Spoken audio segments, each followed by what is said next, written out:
देख रहे हैं हल्ला बोल, आपके साथ मैं हूं अंजना ओम कश्यप। आरएसएस प्रमुख मोहन भागवत गौवध पर पूरे देश में पाबंदी चाहते हैं। बेहद दो टूक अंदाज में मोहन भागवत ने गौवध के खिलाफ अपने मन की बात कह दी। अब गेंद केंद्र की बीजेपी सरकार और उन राज्यों पर है जहां बीजेपी की सत्ता है। बड़ा सवाल यह कि क्या भागवत के दिल से निकली आवाज पर बीजेपी पूरे देश में पाबंदी लगाने की कानूनी कवायद शुरू करेगी?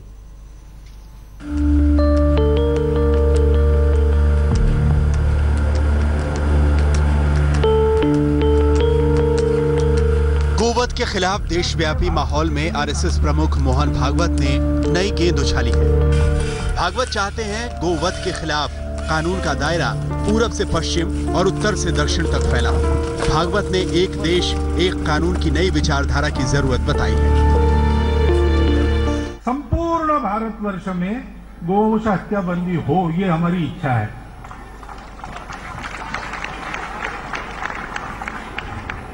अब बंदी हो यानी उसका कानून हो, ये बात सरकार के अधीन है। कई राज्य सरकारों ने, जहां संघ के स्वयंसेवक है सरकारों में, वो कानून लाया है। हमारी इच्छा है पूरे भारतवर्ष के लिए कानून बने। भागवत के बयान पर विरोध और समर्थन दोनों में बयानों के बाण चल रहे हैं। बीजेपी कार्यकारिणी के सदस्य शेषाद्रीचारी की तो सरकार के नाम अपील भी सामने आ गई है। मुझे लगता है कि बहुमत का उपयोग करके कानून बनाने में कोई गलत बात नहीं है। ये आज भी अगर बीजेपी चाहे तो बहुमत के आधार पर कानून बना सकती है। कानून बनाने से सहमति लाने में अधिक आसानी होगी। लेकिन असल सवाल अब ये है कि क्या उन राज्यों में गोवध पर कानूनी पाबंदी लगेगी जहां बीजेपी की सरकारें हैं? असदुद्दीन ओवैसी जैसे नेता गोवध पर दोहरेपन का आरोप लगाते हैं। ऐसे नेताओं के लिए ये कहने का मौका आ गया है कि बीजेपी पहले घर के भीतर से शुरुआत करे। चुनौती पूर्वोत्तर के उन राज्यों में है जहां गो मांस खाना फूड कल्चर का हिस्सा है और जहां कुछ राज्यों में बीजेपी की सत्ता है। ये तो केंद्रीय मंत्री किरण रिजिजू भी मानते हैं कि पूर्वोत्तर में गो मांस पर पाबंदी आसान नहीं। So we have to honor the sentiment of each place and its location. For example, I eat beef. I am from Arunachal Pradesh. Can somebody stop me? So let us not be touchy about somebody's practices and try to inflict on ourselves. बहस गोरक्षकों की गुंडागर्दी से शुरू हुई थी, अलवर कांड पर आक्रोश की आग भड़की थी और अब बहस की दिशा गोवध पर राष्ट्रीय पाबंदी की तरफ मुड़ गई है। आज तक ब्यूरो। इसी मुद्दे पर चर्चा करने के लिए कई खास मेहमान हमारे साथ इस चर्चा में जुड़ रहे हैं। सबसे पहले आपका परिचय उनसे करा दें। हमारे साथ संबित पात्रा जी, राष्ट्रीय प्रवक्ता भारतीय जनता पार्टी के जुड़ गए हैं। राकेश सिन्हा जी, संघ विचारक स्टूडियो में हमारे साथ है। अतुल अंजान जी, नेशनल सेक्रेटरी सीपीआई के हमारे साथ जुड़ गए हैं। अबू आजमी साहब, प्रवक्ता समाजवादी पार्टी के हमारे साथ जुड़ गए हैं। सबसे पहले संबित पात्रा जी, आपके पास आते हुए सवाल यही है कि अगर कुछ राज्यों में प्रतिबंधित है गौ हत्या, कुछ राज्यों में नहीं है, उत्तर प्रदेश, हरियाणा, मध्य प्रदेश, इन जगहों पर हत्या प्रतिबंधित है, कई जगहों पर नॉर्थ ईस्ट में नहीं। सवाल यह है कि जो गाय यहां पर माता है इन राज्यों में, वही नॉर्थ ईस्ट के राज्यों में या फिर केरला में, जैसे मल्लापुरम से बीजेपी कैंडिडेट ने कहा कि अगर मैं जीता तो आपको खूब अच्छी क्वालिटी का बीफ परोसूंगा, वही गौ माता प्लेट पर कैसे पहुंच जाती हैं इन राज्यों तक पहुंचते पहुंचते? देखिए अंजना जी, चूंकि माननीय सरसंघ चालक जी आदरणीय मोहन जी भागवत के बयान पर हम डिबेट कर रहे हैं, तो पूरे बयान को पढ़ेंगे तो तीन भाग उसमें निकल कर आता है। एक हिस्सा की उन्होंने कहा कि गो रक्षा महत्वपूर्ण है मगर उसके नाम पर वायलेंस बिल्कुल अलाउड नहीं है, नंबर 1। दूसरा उन्होंने कहा कि अगर एक कानून आता है कि पूरे हिंदुस्तान में गो हत्या बंद हो जाए, काउ स्लॉटर ना हो, तो ये बहुत बढ़िया होगा। तीसरी बात जो हम यहाँ नहीं सुन पा रहे हैं, जो उन्होंने कहा है कि बहुत सारे राज्यों में पॉलिटिकल कॉम्प्लेक्सिटीज है, इसलिए इन कॉम्प्लेक्सिटीज को ध्यान में रखते हुए कुछ समय तो लगेगा, उस पर भी चिंता करनी होगी। इसमें कभी भी किसी को भिड़ाने की और लड़ाने की जरूरत नहीं है। तो स्वाभाविक है, जो प्रश्न आपने मुझसे पूछा वो मैं पॉलिटिकल कॉम्प्लेक्सिटीज के दायरे में रखूंगा। कम से कम मैं ये तो मानता हूं कि हमारी सरकार गाय माता की रक्षा की बात करती है और मोहन भागवत जी ने भी जो कहा वो गांधी जी की भाषा थी। गांधी जी ने भी तो यही कहा था। मैं गांधी जी का 1927 का भाषण जो उन्होंने दिया था दिसंबर के महीने में, वो लेकर बैठा हूं। समय कम है इसलिए पढ़ूंगा नहीं, मगर गांधी जी ने कहा भारत के स्वतंत्रता से भी महत्वपूर्ण विषय अगर मेरे लिए कोई है तो वो मेरी गौ माता है, और पूरे भारतवर्ष में गौ माता नहीं कटनी चाहिए, ये गांधी जी ने कहा था। विनोबा भावे ने भी गांधी जी के कदमों पर चलते हुए 70 के दशक में इनडेफिनाइट हंगर स्ट्राइक किया था कि केरल में और बंगाल में जो है इस विषय पर प्रतिबंध लगना चाहिए। तो ये पॉलिटिकल कॉम्प्लेक्सिटीज हैं, और आज जहां जहां ये कानून है, कम से कम वहां वहां तो कानून माना जाए। उत्तर प्रदेश में कानून था, नहीं माना जा रहा था, हम सरकार में आए, हमने कहा कि सख्ती से उस कानून का पालन होना चाहिए। गुजरात में आज देखिए लाइफ इंप्रिजनमेंट हो गया है, आप गाय काटेंगे क्योंकि वहां गाय काटने पर प्रतिबंध है। अगर कानून की उल्लंघन की जाएगी तो हम उसको सख्ती से निभाएंगे। और ये केवल मोहन भागवत जी कह रहे हैं, हम कह रहे हैं, ऐसा नहीं है, भारत का संविधान कह रहे हैं। अंजना जी 10 सेकंड में अपनी बात समाप्त करूंगा, क्योंकि संविधान से बड़े कोई नहीं है। संविधान क्या कह रहा है? संविधान कह रहा है आर्टिकल 48 में, the state shall endeavour to organize agriculture and animal husbandry on modern and scientific lines and shall in particular take steps for preserving and improving the breeds and prohibiting the slaughter of cows and calves and other milch and draught cattles. तो ये संविधान भारत की कह रही है कि ये प्रत्येक व्यक्ति का कर्तव्य है कि वो गाय को कटने से रोके, क्योंकि यह विश्वास की बात है। ठीक है, अरे बाबर ने अपने बाबर जैसे दुराचारी ने भी अपने वसीयत नाम में लिखा। ठीक है, पूर्व मंत्री सचिन पायलट जी कांग्रेस पार्टी की तरफ से जुड़े हैं। एक सेकंड सर, एक सेकंड। और अंजना जी एक बड़ी बात बता, अभी तक सर आपने ये नहीं समझाया। मैं ऑब्जेक्ट करता हूं, ये ओवैसी साहब यम्मी मम्मी बोल रहे थे, ये हमारी गाय के बारे में ऐसे यम्मी मम्मी बोलते हैं। अगर इनके किसी के बारे में ऐसे बोल देते ना, अभी तक हमारे खिलाफ फतवा जारी हो जाता।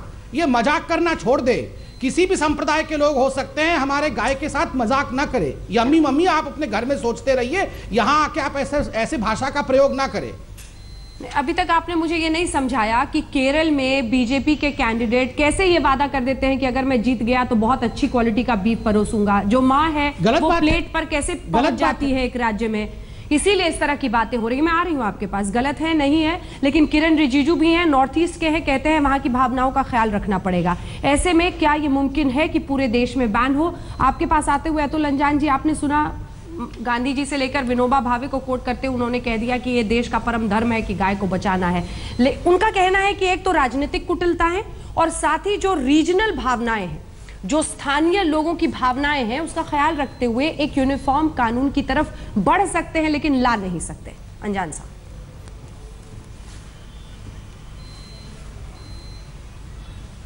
अंजना जी, ये बहुत महत्वपूर्ण विषय है और बहुत ही संवेदनशील विषय है। अब सरकार तो भारतीय जनता पार्टी की है, केंद्र में भी है, राज्य में भी है। अब उनकी जिम्मेदारी है कि अब तक जिन सवालों को लेकर भावनात्मक देश के अंदर वातावरण बना करके वोट हथियाने का काम करते थे, अब सर्वदेश में उन विचारों को कैसे ला देंगे और कैसे ले जाएंगे। अब कॉम्प्लेक्सिटीज, पॉलिटिकल कंपल्शंस, संविधान की धारा और आदि इत्यादि की बात है। मैं एक बात ये कहना चाहता हूं कि भारत के अंदर नेशनल सैंपल रिसर्च ऑर्गेनाइजेशन क्या कहता है, 71% लोग भारत के अंदर मांसाहारी हैं। और मैं ये कह सकता हूं कि उत्तर प्रदेश, जहां ये कानून बना हुआ है कि आप कह रहे हैं गौ हत्या पर निबंध है, वो सबसे कम देश के अंदर मांसाहारी है, वो 52% है, और दूसरे राज्य सबसे ज्यादा हैं। अभी की स्थिति में मैं ये जानता हूं कि प्रति 1000 व्यक्ति में 270 लोग मुर्गी खाते हैं, 210 लोग जो हैं वो मीट का, वो क्या कहते हैं, बकरा खाते हैं। ये सब स्थिति है, और 100 लोग ऐसे हैं जो दूसरे और चीज खाते हैं। लेकिन प्रश्न ये है कि जहां पर किरण रिजिजू जो आ रहे हैं, जो देश में गृह राज्य मंत्री हैं और बड़े भड़काऊ बयान दिया करते हैं, अपने सवाल पर बड़े अजीब से कन्नी काटते दिखाई देते हैं। और अब वहां भारतीय जनता पार्टी की सरकार है। अगर देश के अंदर सबसे पहले अगर इस तरह की चीजों को रोकना है, जिसका मैं विरोध नहीं करूंगा, मैं सिर्फ ये कहूंगा कि उत्तर प्रदेश में तो भाजपा की सरकार आ गई, मध्य प्रदेश में है ही, राजस्थान में है भी, अब सबसे पहले अरुणाचल से काम ये शुरू हो, कानून बने। मैं समझूंगा कि भागवत जी की बात को ये बीजेपी के लोग कितना मानते हैं और कितना दुत्कारते हैं, ये फैसला हो जाएगा। लिहाजा अब बॉल जो है इनके कोने में है। और मैं इस बात को सही मानता हूं कि ये जो एक सेकंड, ये जो हमारे ओवैसी साहब हैं, जरा ओवैसी साहब, भाषा का सही प्रयोग करना संसदीय लोकतंत्र का आदर करना है, यह सीखिए। भड़कावापूर्ण कार्रवाई करने का काम मत करिए। आप बी टीम मत बनिए। आप बी टीम बन रहे हैं, आप हैं ही बी टीम, लेकिन सांप्रदायिकता बढ़ाने की बी टीम हैं आप। कृपया इस काम को बंद कीजिए। ठीक है, असदुद्दीन ओवैसी होते तो उनसे सीधा जवाब लेते कि क्या बीजेपी के टीम भी। एक बार मुझे सचिन पायलट जी के पास जाना पड़ेगा। सचिन पायलट जी, अगर ये स्थानीय भावनाओं का ख्याल नहीं करके इसको थोपेंगे नॉर्थ ईस्ट, गोवा या फिर केरल जैसी जगहों पर, तब आप कहेंगे कि देखिए किस तरह से देश में अलग अलग जगहों पर ये लोग क्या करें, थोप रहे हैं। अभी ये ऐसा कर रहे हैं कि जिन राज्यों में हो पा रहा है वहां पर कर रहे हैं, तो इस मूव में क्या दिक्कत है? या मोहन भागवत की बात इनको मान लेनी चाहिए? मुद्दा ये नहीं है कि कानून कौन सा बने, कैसा बने। मुद्दा ये है कि कानून को लागू कौन लोग कर रहे हैं। कानून को लागू करने के लिए पुलिस करे, प्रशासन करे, न्यायपालिका करे, उसका हम सपोर्ट करते हैं। लेकिन अगर कानून का कहीं उल्लंघन हुआ भी है तो ये किसको ये छूट दी गई है कि ये गुंडे और ये गौरक्षक के नाम पर जो लोग दंगा फसाद कराते हैं उनको संरक्षण कौन दे रहा है, उनकी मदद कौन कर रहा है? और ये सिर्फ भाजपा शासित प्रदेशों में से क्यों हो रहा है? लोगों को मारना, पीटना, बीच सड़क पे जान ले लेना और बोलना कि आपने कानून तोड़ा था। अगर मैं कहता हूँ कानून तोड़ा भी था, पहली बात तो वो खुद ही एक जांच का विषय है। कानून तोड़ा भी था तो ये लोग कौन होते हैं? और जिस सरकार के मुखिया इन सब असामाजिक तत्वों को संरक्षण दे रहे हैं, उनकी क्या जिम्मेदारी बनती है? आज मुद्दा इसका नहीं है कि कौन कौन सा मीट मांस खा रहा है, नहीं खा रहा है। वो कानून बना सकते हैं, बने हुए कई जगहों पे, लेकिन कानून को इम्प्लीमेंट करने के लिए जो एजेंसी है वो गौरक्षक दल नहीं है, वो बीएचपी आरएसएस बजरंग दल नहीं है, वो भारत के संविधान के तहत पुलिस और प्रशासन है। लेकिन यहाँ हम देखते हैं खुलेआम लोगों को मारा पीटा जा रहा है, धमकाया जा रहा है, आतंकित किया जा रहा है। और प्रधानमंत्री खुद बोल चुके हैं कि ये गौरक्षक दिन में गौ पूजा करते हैं, रात को मवाली बन जाते हैं। तो अगर आप उनकी बुराइयां करें तो उनको रोकते क्यों नहीं? आप कौन जिम्मेदार है? इस प्रदेश के मुखिया जिम्मेदार हैं या भाजपा की नेता जिम्मेदार हैं? और ये विवाद आज देश कहाँ जा रहा है? हम क्या खाएंगे, किसको पकाएंगे, कहाँ कौन कटेगा? अरे भाई रोजगार है, बुनियादी समस्याएं हैं, भूखमरी है, लाचारी है, बेरोजगारी है, उस पर तो ध्यान है नहीं सरकार का। ये कानून कैसा बनाए, नहीं बनाए, ये ऐसे इरेलेवेंट इश्यूज हैं जो मैं समझता हूँ हमारे देश के को जस्टिफाई नहीं करते। हमारे इतने महान देश को सही इश्यूज पे हमें डिबेट करना चाहिए। विवाद पैदा कर जज्बातों को भड़काने का काम कब तक हम लोग करना चाहेंगे? सही मुद्दों से हटाकर आप सिर्फ भावनाओं को भड़काने के लिए ये कहा जा रहा है, और मोहन भागवत जी ने उसी में एक कड़ी जोड़ दी है। राकेश जी, कांग्रेस ही जिम्मेदार है। आपको 24 राज्यों में कानून नहीं बनाना चाहिए था। आप 24 राज्य में कानून नहीं बनाते और एक प्रस्ताव पारित कर दीजिए कि हमने जो 24 राज्य में गौ हत्या पे प्रतिबंध पे कानून बनाया था वो एक गलती थी। अब मैं आता हूँ मोहन भागवत जी की बात पर। देखिए, मोहन भागवत जी ने जो बात कही उसके मर्म को समझिए। उन्होंने सिरे से उन लोगों को खारिज किया है जो गौ संरक्षण के नाम पर हिंसा का उपयोग करते हैं। ऐसे लोगों को वैचारिक धरातल देकर, धर्म का धरातल देकर आप एक सम्मान देते हैं, उनको एक छतरी प्रदान कर देते हैं। इसका मैं कारण बताता हूँ। जब कोई आतंकवादी पकड़ा जाता है, आईएसआईएस से कनेक्शन, अलकायदा से कनेक्शन, तो पूरे देश में एक तरह से संवैधानिक फतवा जारी होता है। कोई नहीं कहेगा इसका कोई धर्म है, और हम कहते नहीं उसका कोई धर्म नहीं है, वो तो धर्महीन व्यक्ति पैदा लिया, धर्म के बिना ही आतंकवाद कर रहा है। लेकिन जब कोई किसी तस्कर को मारता है तो उसको क्रिमिनल करने की जगह उसको आप विचारधारा ढूंढते हैं, उसका धर्म ढूंढते हैं, उसको गौरक्षक कहते हैं। उसको गौरक्षक कहने वाले ही उसे संरक्षण दे रहे हैं। देखिए, सरकार और प्रशासन की विफलता। ये बात समझ नहीं आई राकेश जी। मैं एक बात मैं बता रहा हूं, मैं सुन लीजिए। गौरक्षक कहने वाले लोग उसको संरक्षण दे रहे हैं, इसलिए अरे संरक्षण तो उसको ऐसी सोच देती है ना जिसमें आप सोचते हैं आप देश में एक कानून ये आतंकवाद। किरण रिजिजू जी से बात हो गई क्या? तो मैं आपसे सवाल पूछता हूँ। जो लोग आतंकवादी गतिविधि में आते हैं और आईएसआई के कनेक्शन में भारत में आए हैं, उनको क्या कहें? उनको कौन संरक्षण देता है? उनको आतंकी संगठन का नाम बताइए जो आतंकी संगठन से जुड़े हुए विचारधारा से आया है, किससे प्रेरित होकर आया? आप कह रहे हैं ना कि अब माहौल आपने पैदा किया, विचारधारा से वो गौ संरक्षक बन गया। तो जो आतंकवादी बनते वो भी तो किसी से प्रेरित होते। बताइए नाम, आप बताइए। आप कहिएगा क्या इस्लाम से प्रभावित है? आप किसी एक धर्म को आप फिर ला रहे हैं। आप नहीं, उन्होंने भी हिंदुत्व का नाम तो नहीं लिया। नहीं, आपने कहा कि वो किसी से प्रभावित है, किसी से संरक्षण प्राप्त करता है। जो हत्या की राजनीति करता है वो हत्यारा है, क्रिमिनल है। वो हत्या वसूलने के लिए कभी करता है, अपने वेस्टेड इंटरेस्ट के लिए करता है, तस्करों से पैसा लेने के लिए करता है। ऐसे अतुल जी मैं अपनी बात पूरी कर लूं। देखिए, कम्युनिस्ट पार्टी का तो काम है ये काउंटिंग करना, कौन कितना मांस खाता, कौन नहीं खाता है। आप रसिया और बीजिंग से प्रभावित रहे हैं। मैं दूसरी बात कहता हूं। देखिए, संविधान सभा में 2 मुस्लिम मेंबर थे, जेडेस लारी और मोहम्मद सादुल्लाह। दोनों ने इसे फंडामेंटल राइट्स बनाने की बात कही थी। मोहन भागवत जी ने वही बात कही है जो विनोबा भावे ने 1979 में सरकार से कहा था, 1966 में जयप्रकाश नारायण इंदिरा जी से कहा था।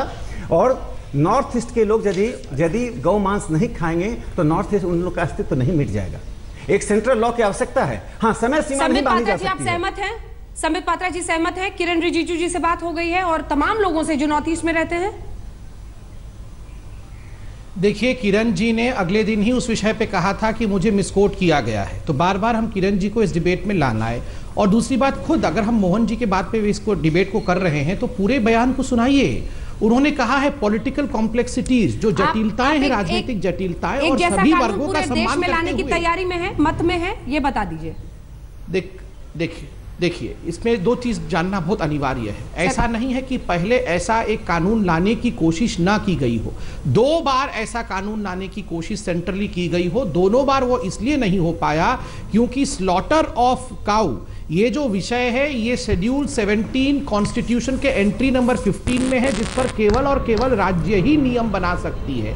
संघ प्रमुख मोहन भागवत ने यह कहा कि देश में गौवध पर एक ही जैसा कानून पूरे देश में बनना चाहिए। पूरे देश में गौवध पर एक ही कानून बनना चाहिए, प्रतिबंध लगना चाहिए। क्या कहा है संघ प्रमुख ने, सुनिए, जिस पर हम बहस कर रहे हैं। संपूर्ण भारतवर्ष में गौ हत्या बंदी हो, ये हमारी इच्छा है।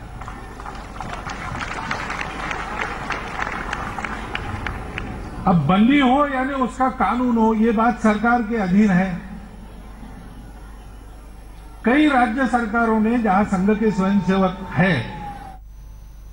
अबू आजमी जी, अगर ऐसा हो तो आप उसका स्वागत करेंगे?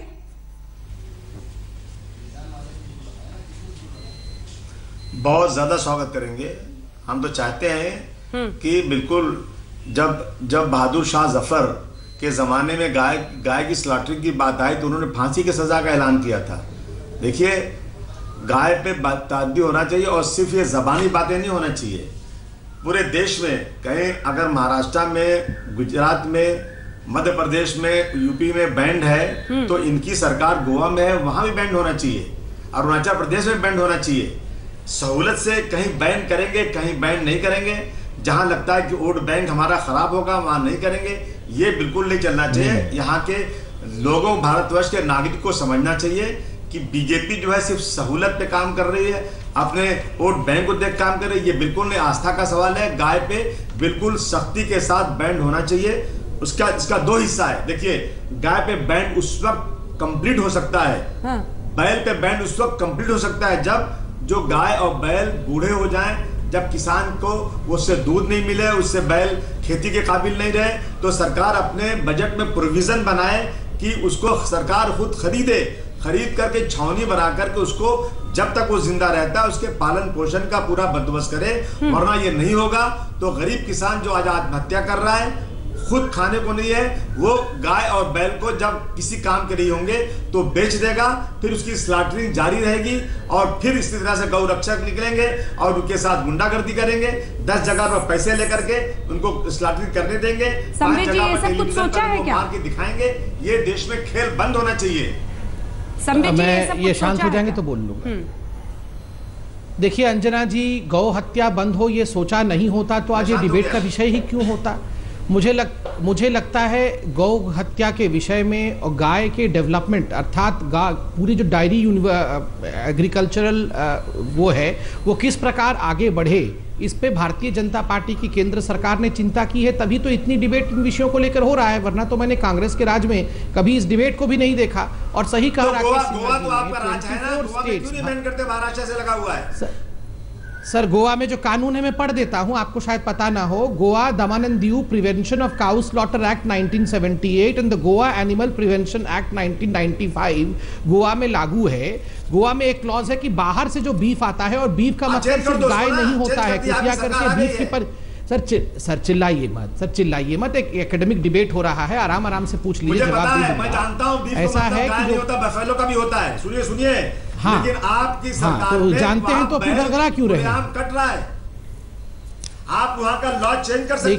देखिए, मैंने सुन लीजिए, आपने पूछा हमसे कि क्या केंद्र सरकार में हम आएंगे तो एक जो कि हम हैं, तो क्या हम एक कानून ले आएंगे पूरे देश के लिए? मैंने आपको दोनों इंस्टेंसेस दिए, पहले भी जो हुआ था। मैं आज से सवाल पूछता हूं कि अगर कॉन्स्टिट्यूशनल अमेंडमेंट हम लाएंगे तो आप समर्थन करेंगे, कांग्रेस समर्थन करेगी और जो बाकी पार्टी के लोग बैठे हैं वो समर्थन करेंगे? आप अपनी अपनी नियत तो रखिए, यहां पर आके हमको उकसाते रहते हैं। हम तो जिन राज्यों में हैं वहां पे हम ठीक कर रहे हैं। आप पहले दोगुली बात करना बंद कर दीजिए।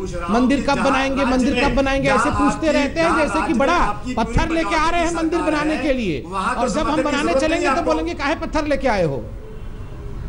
आप बात को घुमाइए मत, आप बात को घुमाइए मत। जहां बिल्कुल नहीं घुमा रहा हूं, मेजॉरिटी से सरकार है, नॉर्थ ईस्ट में है, गोवा में है, इन जगहों पर आप क्यों मैंने कहा अमेंडमेंट करते लॉ के अंदर और वहां पे बैन करते, जैसे महाराष्ट्र में बैन किया आपने।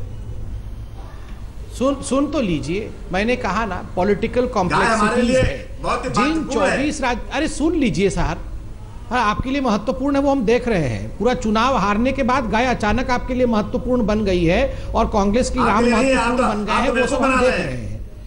देखिए आप बेवकूफ बना रहे हैं। हमने हवाले में सुनिए मुगलों के राज्य में फांसी का धमकाना बंद कर दीजिए, थोड़ा सुन तो लीजिए। एक महत्वपूर्ण डिबेट हो रहा है, ये चिल्ला चोट बंद करिए, सुन लीजिए जो मैं बोल रहा हूं। अचानक आपके लिए गाय महत्वपूर्ण हो गई और कांग्रेस के लिए राम महत्वपूर्ण हो गए, क्योंकि आपको उत्तर प्रदेश में लोगों ने आईना दिखा दिया है, इसलिए ऐसा हुआ है। मैं आपको बता रहा हूं, राजनीतिक जटिलताएं जो हैं उन विषयों को लेते हुए हमें आगे बढ़ना है। और देखिए आज आप बनाने वाली ना, आप तो कहोगे कि ना लोग जानते हैं सच्चाई क्या है। लेकिन राकेश में आज तक संघ प्रमुख ने भी यही कहा है कि अब तो आपका प्रचंड बहुमत है वहां पर भी और राज्यों में भी, तो कीजिए। देखिए अबू आजमी साहब, मैं आपकी बात से थोड़ी सहमत इसलिए हूँ कि आपने बात ठीक अब अबू आजमी साहब मैं बोल रहा हूँ, मैं आपकी बात से थोड़ी सहमत इसलिए हूँ कि हिंदू मुस्लिम डिस्कोर्स नहीं है। संघ प्रमुख ने भी यही कहा कि हिंदू मुस्लिम डिस्कोर्स नहीं है, राष्ट्रीय आवश्यकता है। और आपने ठीक कहा, मुगल काल में बैन था। एक बहुत महत्वपूर्ण पुस्तक है जिसे हम सबको पढ़ना चाहिए, धर्मपाल जी की पुस्तक है the British origin of cow slaughter in India.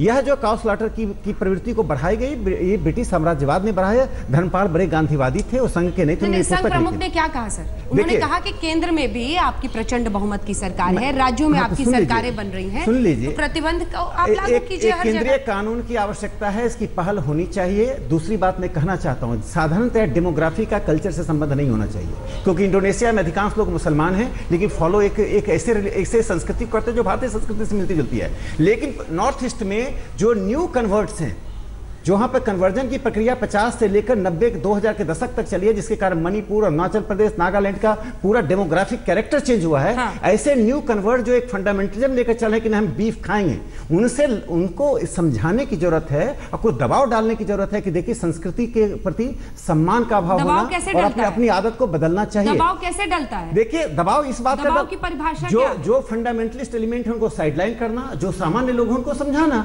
ये संवाद और संवाद के साथ साथ कानून। स्टेट जाके समझाएगा सबको। देखिए ये मैं कह रहा हूँ इसके 3 प्रक्रिया हैं। तो आप ही से समझ रहे हैं। देखिए मैं बता रहा हूँ, विनोबा भावे ने प्रक्रिया चलाई, जयप्रकाश नारायण ने चलाई, धर्मपाल जी ने चलाई, उस प्रक्रिया को चलाना पड़ेगा। राज्य के साथ समाज की कार्रवाई। सचिन पायलट जी, ये तरीका ठीक है?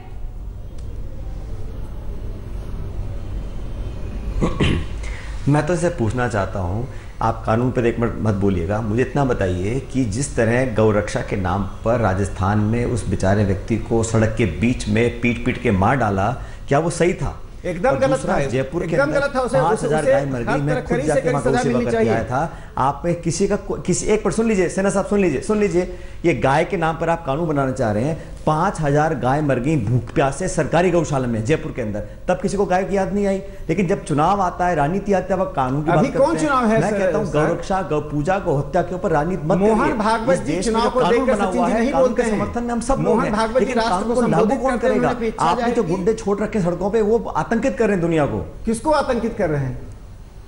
सचिन जी, मोहन भागवत जी ने अपने बयान में सिरे से उन लोगों को खारिज किया, निंदा की। और क्या चाहिए? बाहर का नागरिक नहीं था वो, एक सामाजिक सांस्कृतिक संगठन का जिन्होंने मारा है, मार के उसको जान ले ली है, वो हिंदुस्तान का नागरिक नहीं है क्या? अरे जिसको जान ली गई, जिसने जान लिया उसे पकड़ा क्यों नहीं? आपकी सरकार ने उसको, ये राज्य सरकार की आपकी सरकार राजस्थान में है, गृह मंत्री कह रहे कोई छोटी मोटी बात दिक्कत नहीं है। किसी भी राज्य सरकार का ये कर्तव्य है कि इस तरह की कामों में, इस तरह के कमान आपके हाथों में है, आप बोलिए गृह मंत्री को, प्रदेश लगे हुए लोगों गृह मंत्री को कि अरेस्ट करिए, जेल की सलाखों के अंदर ले जाए, उस पर कार्रवाई चले, हत्या का केस चले उस पर। संबित पात्रा जी, देखिए आपके शासित राज्य है ये जहां से खबरें आ रही हैं। बिल्कुल ठीक बात है, और जो लोग कानून को अपने हाथ में लेते हैं, वायलेंस को प्रोपगेट करते हैं, उनके लिए कहीं भी, चाहे वो हमारा राज्य हो या ना हो, वहां कोई स्थान नहीं है। और मोहन भागवत जी ने बिल्कुल सही कहा है। उन्होंने कहा है कि जो गोरक्षक के नाम पर इस प्रकार की अनहोनी करते हैं, वायलेंस करते हैं, वो लोग गोरक्षा के विषय को छोटा कर रहे हैं, उसे क्षुद्र कर रहे हैं। तो स्वाभाविक रूप से ऐसा नहीं करना चाहिए। इसे रोकना किसका काम है? गोरक्षक शब्द आज अगर नहीं, हमारा काम है, हम बिल्कुल, देखिए खुद प्रधानमंत्री जी ने कहा है इस विषय में कि बिल्कुल इसको सख्ती से निपटा जाएगा, और आप बिल्कुल आश्वस्त रहिए, कोई भी कानून अपने हाथ में नहीं ले सकता है। मैं सिर्फ इतना कहना चाहता हूं कि जो गोरक्षक है उस शब्द को छोटा मत करिए। कुछ नाम आप जानिए कि इस विश्व के प्रसिद्ध गोरक्षक कौन कौन हैं। रणजीत सिंह, जिन्होंने सिख साम्राज्य को स्थापित किया, वो एक प्रसिद्ध गोरक्षक थे। उन्होंने अपने साम्राज्य के भी गो कटने नहीं दिया। दूसरा नाम आप देखिए, 1857 में पूरा का पूरा जो एक रानी विक्टोरिया के खिलाफ हिंदुस्तान की आवाम खड़ी हुई, तो गोरक्षा को लेकर थी।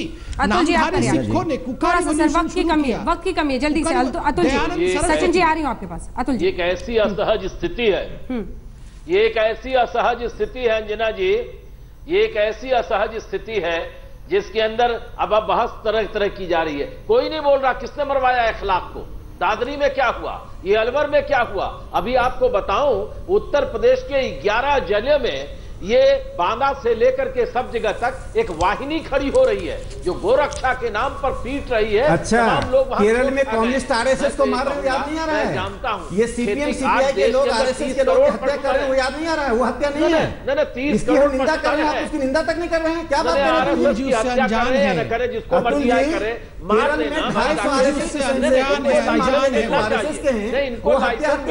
मारने का। हम तो सचिन जी निंदा कर रहे हैं, वहां घर में बफेलो ही पक रहा हो। मैं इतना ही कहना चाहता हूँ कि इस देश में हमारी संस्कृति में समाज में गाय की एक बहुत धार्मिक भावना जुड़ी हुई है। हम सबको उस पशु से प्रेम है, हम उसको बहुत आदर सम्मान करते हैं, इसलिए कानून बने हुए हैं। उसके विरोध कोई नहीं। मैं अपना गौ प्रेम किसी को क्यों प्रदर्शित एग्जाम कराऊंगा? मैं किसी का सर्टिफिकेट नहीं मांग रहा हूं, लेकिन गौ रक्षा के नाम पर जो कानून बना है उसका लागू करने के लिए जिन गुंडों को आपने छोड़ रखा सड़कों के ऊपर, उनको कौन कंट्रोल करेगा? अगर आपके गृह मंत्री वापस लीजिए, किसी ने उन गुंडों को नहीं छोड़ा है। ठीक है, किसी ने इन गुंडों को नहीं छोड़ा है। इस तरह बीजेपी लगातार यही कह रही है कि ऐसा जानबूझकर नहीं किया जा रहा है। प्रधानमंत्री से लेकर मोहन भागवत जी ने भी इस मांग के साथ यही कहा कि अगर राष्ट्रीय कानून बने भी तो ये हर हाल में हो कि कोई भी कानून अपने हाथ में लेकर गौ रक्षक बनकर किसी पर प्रहार सड़क पर नहीं कर सके। ये भी देश की ही सरकार को करना। क्या गौ हत्या पर देश भर में प्रतिबंध लगे, ये मांग उठी है संघ प्रमुख की तरफ से, और एक राष्ट्रीय कानून बने जो एक समान हो। क्या ये बीजेपी सरकार के लिए मुमकिन हो पाएगा? क्योंकि कई राज्य हैं जहां पर स्थानीय भावनाएं जुड़ी हुई हैं, चाहे नॉर्थ ईस्ट हो, गोवा हो, केरल हो, जिसकी वजह से पूरी तरह से प्रतिबंधित इसे करना एक बड़ी चुनौती रहेगी। देखते रहिए आज तक।